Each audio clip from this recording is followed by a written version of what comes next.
Croner Radio présente Fly Me to the Brands. avec l'Union des marques chaque lundi du mois. 7h45, 19h45. Notre invitée du mois est Maggie Henriquez, présidente de la prestigieuse maison de champagne Krug. Bonjour Maggie Henriquez. Bonjour, comment allez-vous ? Je vais très bien, j'ai failli dire, je sais que ça va vous mettre en colère, j'ai failli dire Margaret Henriquez. Mais c'est votre prénom, mais tout le monde vous appelle Maggie chez Krug. Très fier de recevoir en tout cas la présidente de l'un des fleurons du savoir-faire français en Champagne, Krug. Margaret, cette émission est coproduite avec l'Union des marques. Est-ce qu'on peut dire que Krug est une marque? Oh bien sûr, Krug est une maison et en même temps, c'est une marque. Est-ce que c'est une marque de luxe? Ah oui, bien sûr, c'est une marque de luxe, c'est une maison de luxe. Et pourquoi ? Parce que Joseph, quand il est arrivé en Champagne, il est arrivé 100 ans plus tard de la création de la première maison de Champagne, 110 ans. Et il arrive, il se met à travailler dans une des deux fortes maisons de Champagne qu'il y avait à cette époque. Et lui, il observe et il décide de faire quelque chose qui n'existe pas et qui encore n'existe dehors la maison Krug. On va en parler pendant tous ces 4 rendez-vous. On va parler de Joseph Krug, parce que vous avez appelé Joseph comme s'il faisait partie de la famille, mais nous, on ne le connaît pas encore tout à fait. Joseph Krug, on remonte au 19e siècle, on est bien d'accord. Exactement. Il était né en 1800. Avant de parler de Joseph Krug, de la storytelling, un mot qui vous est cher, Margaret Henriquez, vous avez employé le mot luxe. Qu'est-ce que le luxe en 2021 ? Les luxes en 2021 et avant aussi, et pour moi aujourd'hui, il y a une définition que moi j'ai créée en étudiant les luxes et c'est ce qui le compose. Et je dis que les luxes, c'est la lumière qui allume les chemins pour les autres. C'est-à-dire, les maisons de luxe, ils vont toujours innover, ils vont créer des nouvelles propositions qui sont toujours premières, uniques et différentes. Et les autres, les restes de l'industrie à tout niveau, va leur suivre. Et c'est pour ça que je dis toujours que c'est eux qui portent la lumière. Et le plus important pour une maison de luxe, c'est de ne jamais perdre. Merci, c'est la première fois dans ce rendez-vous avec l'Union des marques qu'on parle de lumière et qu'on attribue la lumière à une marque et à une maison. Ça, c'est quoi la différence entre une marque et une maison ? Bon, et une maison peut avoir plusieurs marques, ça existe. Oui. Mais une maison peut avoir une seule marque. Par exemple, la maison Vuitton est une marque. Louis Vuitton est une marque. Chanel, c'est une maison et en même temps, c'est une marque. Voilà. Parce que normalement, les maisons de luxe sont les résultats d'un fondateur ou une fondatrice.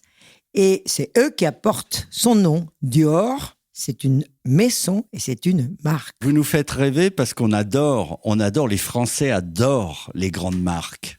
Cet attachement, est-ce que vous en parlez dans vos conférences, de cet attachement des Français aux marques et aux rêves qu'elles inspirent ? Bon, non, je ne parlais pas de manière précise sur les Français. On parle en général comme les grandes marques attachent. Les grandes marques créent les marques, c'est ce qui caractérise une marque de luxe, c'est cette connexion émotionnelle qui existe entre les consommateurs et la marque. C'est pour ça qu'on ne peut jamais de la vie construire une marque de luxe dans peu de temps. Parce que la connexion avec l'humain prend beaucoup de temps. Vous allez faire un grand plaisir à Jean-Luc Chétrit, qui est le président, le directeur général de l'Union des marques, parce que c'est exactement son discours. L'émotion de votre travail, l'émotion de vos maisons, l'émotion de vos marques. Alors en parlant d'émotion, je vais annoncer au public que dans notre dernier rendez-vous, le 4e, nous ferons une expérience sensorielle que vous avez inventée, qui est étonnante, et on la fera ensemble à la radio. Juste avant, il y a un peu de musique dans cette émission. Je vais vous faire écouter une musique et vous allez me dire ensuite si cette musique se rapproche sensoriellement de votre travail. Ok. Have you seen the well-to-do up and down Park Avenue on that famous thoroughfare with their noses in the air, high hats and narrow collars, white spats and lots of dollars, spending every dime for a wonderful time? Maggie Henriquez, C'est chouette. on écoute de la musique. Putting on the Ritz. C'est la relecture par un jeune artiste, Mathieu Boré, d'un standard dans les années 30, l'Amérique des années 30, qui était très affaiblie économiquement et qui pourtant prônait le luxe et le rêve. C'est paradoxal. Dans les années 30, en pleine époque de récession économique aux États-Unis, le luxe faisait rêver. Oui, les luxes, ça fait rêver toujours. Mais les vraies origines des luxes, les vraies origines des maisons de luxe, est la France. C'est la France, Ah ouais. bien sûr, bien sûr. Quelle résonance de cette chanson. On fera une expérience ensemble, je le disais, dans notre dernier rendez-vous. Est-ce qu'une résonance comme ça, un petit peu jazzy, un petit peu nostalgique, peut vous évoquer votre expérience de création pour Krug ? Oui, en réalité, là, c'est ce qu'on travaille avec la musique. Et c'est la traduction que peuvent faire les artistes, traduction des sensations en ton musical. Par exemple, s'il y a un champagne qui est très dans la fraîcheur, et ça pourrait ressembler à cette musique que vous venez de proposer, par exemple. Voilà. Mais c'est pas la lettre. Les textes n'ont aucun impact. C'est pas les contenus de la lettre qui va avoir un impact dans l'exercice. C'est la mélodie, l'arrangement. C'est la composition. Pourquoi? Et pourquoi c'est scientifique? Parce que lui, il est tout au-dessus de la dégustation dans les cerveaux. Et donc, la musique va faire une sorte de résonance qui va permettre à la dégustation de s'accomplir de manière plus incroyable et plus complète. C'est ce fameux music pairing Exact. que vous avez créé.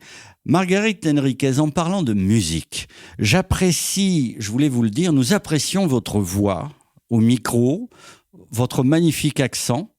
Alors, je vais tout dévoiler. Vous êtes d'origine vénézuélienne. Exact. Vous êtes très apprécié, je le sais, de Monsieur Bernard Arnault. Comment êtes-vous arrivé à diriger l'une des grandes maisons de champagne françaises? Oui, bon, j'étais né au Venezuela. Mes parents, mon père était hollandais et maman était de l'Amérique latine aussi. Et ils sont arrivés au Venezuela avec mes 3 sœurs en l'année 1954. Et moi, j'étais née en 1956. Moi, je fais mes études, ma carrière, sauf une année que je suis allée à l'école à Londres et tout au Venezuela. J'ai fait mes études d'ingénieur des systèmes au Venezuela. Mais j'ai commencé à travailler. Je me suis mariée très jeune, à 21 ans. Aujourd'hui, je suis mère de 2 enfants et grand-mère de 4 petits-enfants. Et le groupe m'a invité à travailler avec eux pour diriger les propriétés qu'ils ont en Argentine. C'est là où j'ai dédié 8 ans avec beaucoup de succès. Et c'est grâce à cette expérience en Argentine que, à ce moment-là, le président de Moët Hennessy, qui était Christophe Navarre, m'a invité pour diriger la maison Krug. Moi, j'ai fait, après 17 ans de travail, j'ai décidé d'aller à Harvard et j'ai fait à Harvard les Advanced Programs et les International Senior Management Programs. Et après, en 2007-2008, j'ai fait un PhD in Business Administration.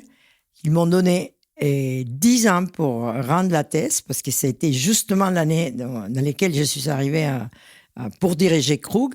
Et donc, ils m'ont donné jusqu'à 2019. J'ai bien rendu la thèse qui était sur les luxe et les vins. Et je l'ai soutenue l'année dernière en mai par Zoom parce qu'on était déjà confinés.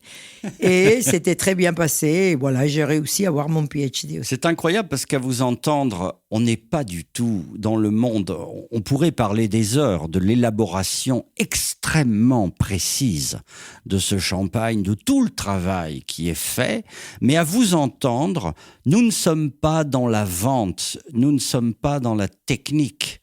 Nous sommes, j'ai l'impression, dans la philosophie. Bien sûr. Et on adore pouvoir parler des Krug comme cette idée, vraiment, cet homme qui a créé une idée absolument géniale. Il s'est rendu compte qu'en Champagne, il n'y avait que le grand Champagne, c'était des années précises. Voilà, il faudrait attendre une bonne année pour créer un bon Champagne. Et lui, il s'est dit, pourquoi Pourquoi il faut attendre une bonne année pour créer un grand champagne? Il faut la créer toutes les années.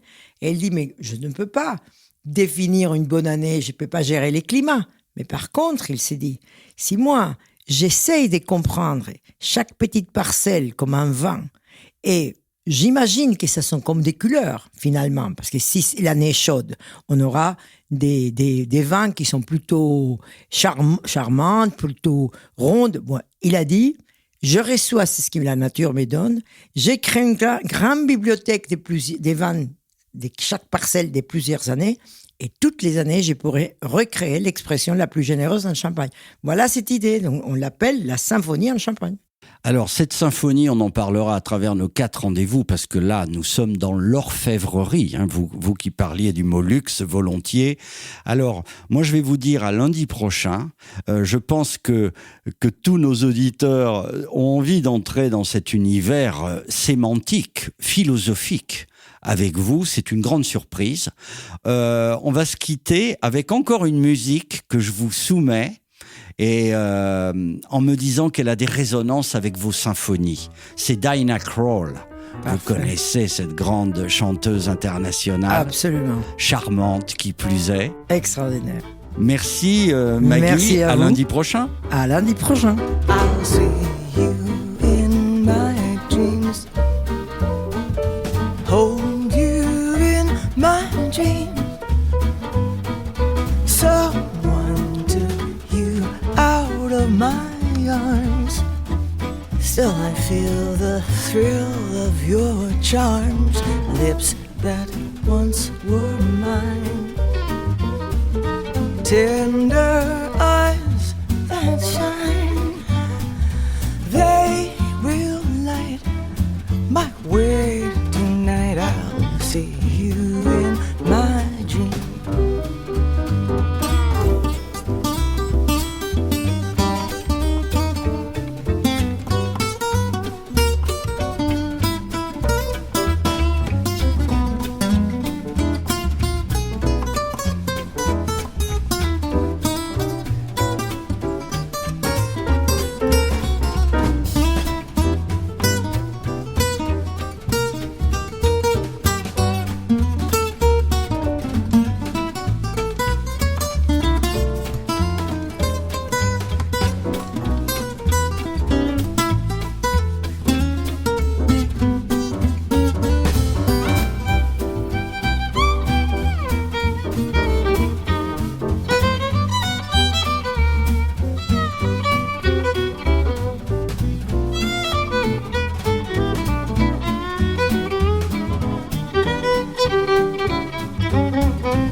Hold you in my dreams. Someone took you out of my arms. Still I feel the thrill of your charms. Lips that once were mine. Tender eyes that shine. They will light my way tonight. I'll see you in my dreams.